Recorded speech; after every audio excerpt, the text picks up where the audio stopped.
All right, hello, this is Mr. Frazier, and I'm going over Unit 12 test corrections. Please make sure that you follow the process that you're supposed to do for these test corrections. Remember, if you have Form A, B, or C, you should have downloaded the correct form from Portal website, as well as what I would have done beforehand is I download Form A, and if you had Form B, I would go ahead and download it before watching this video and find the matching questions so that when I'm going over Form A, you know what problem that is on Form B, and do the same for Form C. It just depends on which form. Now, if you have Form A, you get the pleasure of actually being able to follow along without a problem, but it's the people who do not have that form that will have an issue. All right. So I'm not going to do the entire problem for you. I will inform you of how you are supposed to set it up, as well as the concept that you were supposed to know. So in other words, when you do the test corrections, you're supposed to copy down the original problem. You're supposed to show me the work that you were supposed to be able to do, and then you were supposed to tell me what you should have done. Now, you can tell me what you should have done or what you forgot to do. They are both the same. But please make sure you are stating something other than I did it wrong. I did it wrong is obvious. That's not what you should have done, or it's not what you should or what you didn't do. It's the process that we're trying to explain. So here we go. Problem number 1. It says, which is the equivalent expression? So when you look at the original expression, you should know that it is an addition problem. And when we do addition problems, we line up our like terms. So when we add, exponents do not change, just coefficients. When we multiply, exponents change. So you have to add like terms. The first one was 2x minus 3x. And when I write the second problem, I would write it so that all the things that are the same exponent match. Well, 3x cubed does not match. 7x does. And then there's a 3. And then you add straight down. The last thing you need to make sure is that you always write in order of the highest correct exponent. So then you would write that problem out, you would add them down, getting an answer, and you should understand that if you add, exponents don't change, but you have to add like variables, like terms. There is no like variable for 2x4, and there is no like variable to 3x3. Please make sure you put them in the correct order. Problem 2, it says, what is the equivalent expression? Now, the nice thing is in problem 3, they already gave you what you should do, and you can write it as a, correct, Punnett square, right? Except you're only going to have one row to do the math. Remember, you would multiply the things that connect, and then you write the answer in highest terms. What is the other way you could have done it? I would have been able to, I can accept if you do it the distribution way, but that's writing the rainbows. All right, so either way would be acceptable. Problem 3, they already do all the multiplication for you. They just want you to rewrite the problem and add the like terms. So they already give you the expression. So understand that when you're in the boxes, whatever's first most likely is written first. Whatever is last most likely is written last. And these things that are in the middle are usually the like terms. Now you have to be careful because the terms do change, but most of the time they are the like terms. Remember to use a calculator when you're adding positives and negatives so you don't make a mistake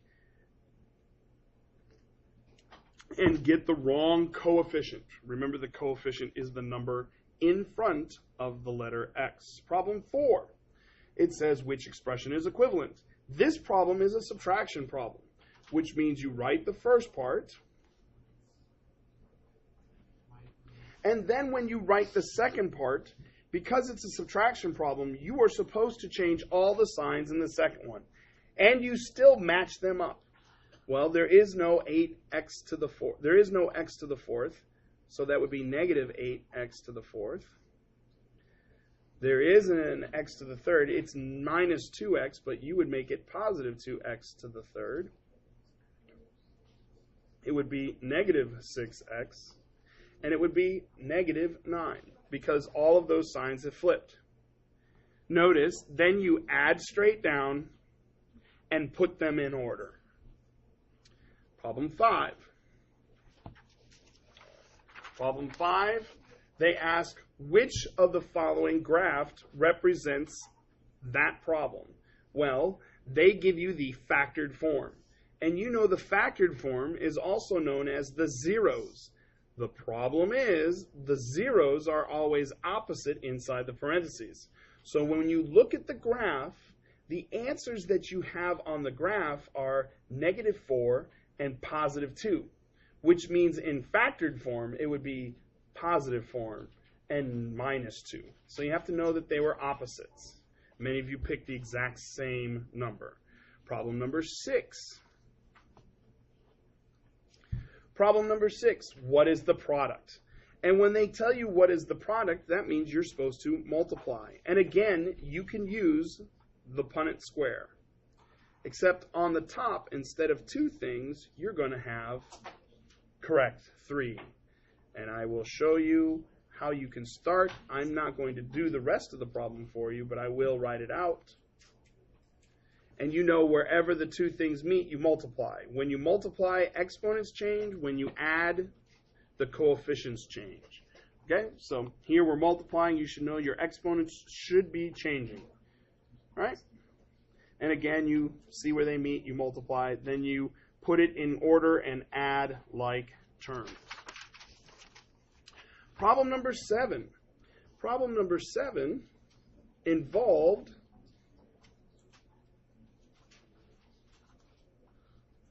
how to problem solve. Okay? Now we can factor, and if you wanted to, you can multiply it all out. That would take an incredible amount of time.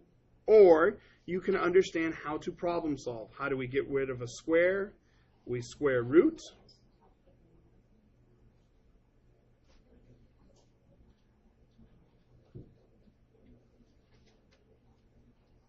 Okay? And squaring and square rooting cancels it out, which means you're left with what was in the parentheses. But you have to write the problem twice. One with the positive answer for this, and one with the negative answer for it. And then do the basic algebra to solve from there. So this is what I expect to see. All right, problem number 8. Problem number 8, they give you this expression, and they just want you to multiply, which means you can use the Punnett square again.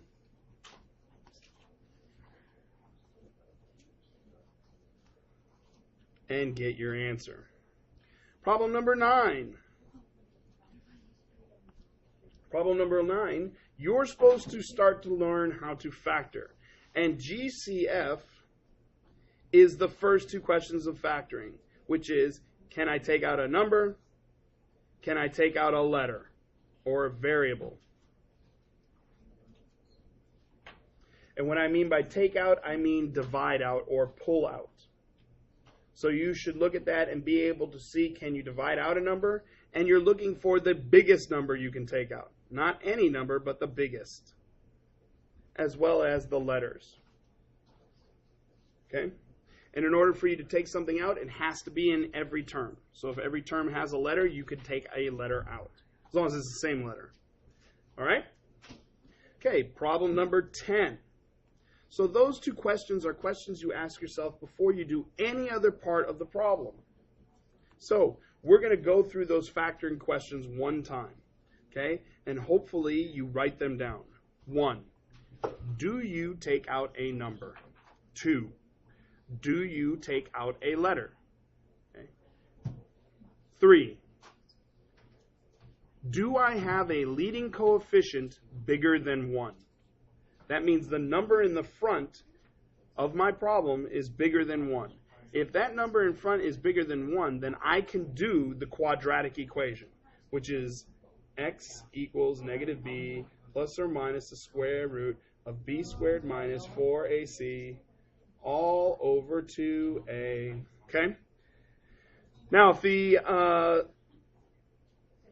if I recognize that the numbers are perfect squares, which is problem 4 or step 4, are they perfect squares? If there's perfect squares, then I could have a difference of squares, which means I would have plus and minus the same number. Notice it has to be a binomial to do that. Or it could be perfectly squared. Like the problem 8, that's perfectly squared, meaning you have the exact same thing in the parentheses twice.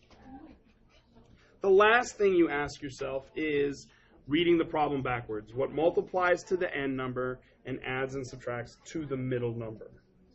Okay.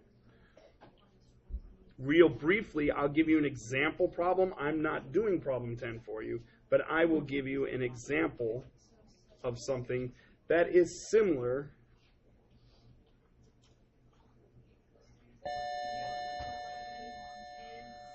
Okay?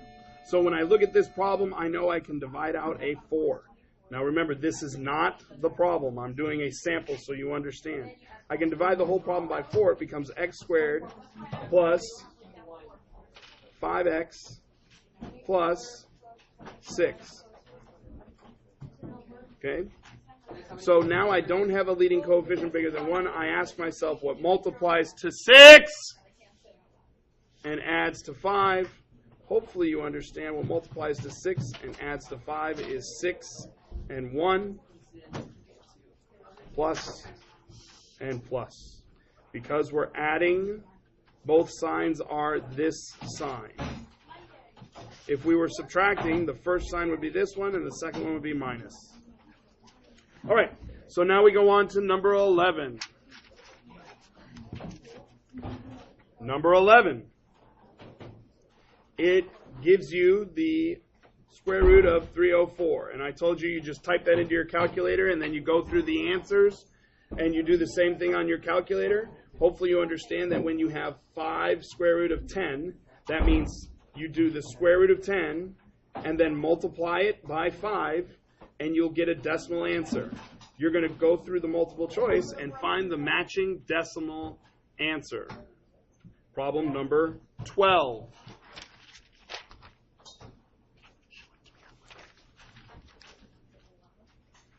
Problem number 12.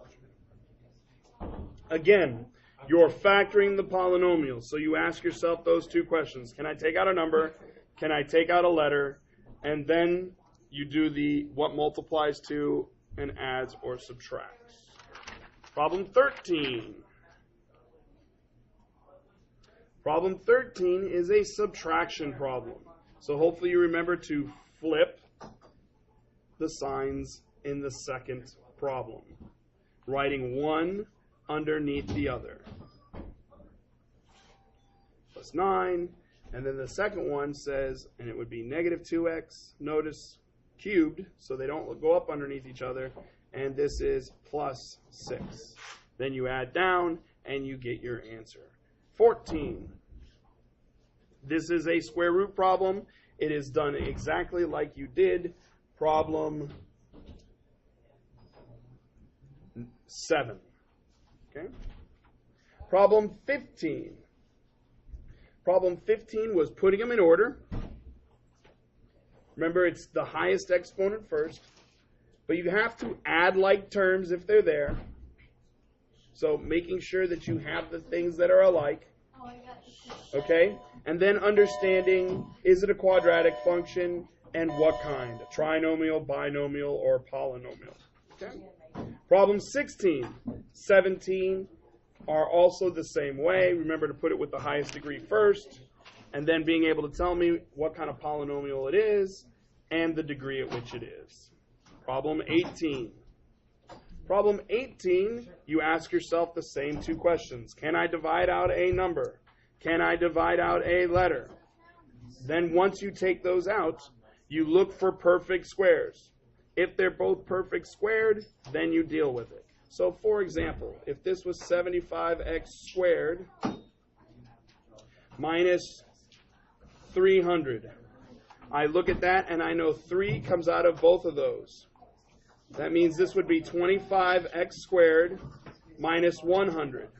And when I see this, I know these are perfect squares. So I can do the difference of squares. Subtraction problem meaning difference. And 25 is a perfect square, and 100 is a perfect square. So it would be 3, and this would be 5x minus 10, and 5x plus 10. Okay? Difference of squares. So this is a sample of factoring using those rules. Number 19. Same way, factoring it out. Problem 20, same thing, factoring out. The only difference is they ask for the solution. The solutions are your zeros. That means after you factor it out, you put what was there. So say example, if I wanted to put the zeros for this, I put it equal to 0, and 5x plus 10 equal to 0. And that answer, like this one, I would add 10 to both sides. I'd get 5x equals 10, x equals 2. And on this one, it'd be 5x equals negative 10, and x equals negative 2. And that would be what my zeros would be. So it's still factoring, but then making sure that you, after you factored it out, you put each one of your factored forms equal to 0 and solving.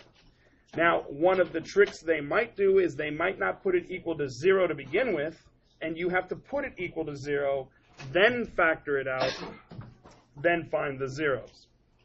They may even go as far as making it so that you have a leading coefficient bigger than 1. If your leading coefficient is bigger than 1, then you use the quadratic equation. So you get everything equal to 0 first, then you use your A, your B, and your C. So for 21, you will need to use your A, your B, your C, because your leading coefficient will be bigger than 1, and I'll help you out here. Your A would be 8, your B is negative 14, and your C is negative 15 because you have to put it to the other side and equal to 0. Okay, 22, 23, 24, and 25 are all factoring as well. And again, it's going through the factored rules and saying, can you take out a number? Can you take out a letter? Then ask yourself, is it perfectly squared? And then reading the problem backwards, what multiplies to this and adds or subtracts to the middle. Those are just factored form. They're not looking for the zeros, but for all of these, you end up factoring the same way. I wish you well. Please make sure you study this. Please make sure you've done the test corrections and you've gone back and done all the work from the skills practice. You have to do the evens and the odds. And then you bring that to me, we check it, we go over it, and then you can retake the test. Please remember you have until the end of the semester. I wish you luck. On the EOC, we got lots of homework to do. Hopefully you've done it. All right, thank you very much.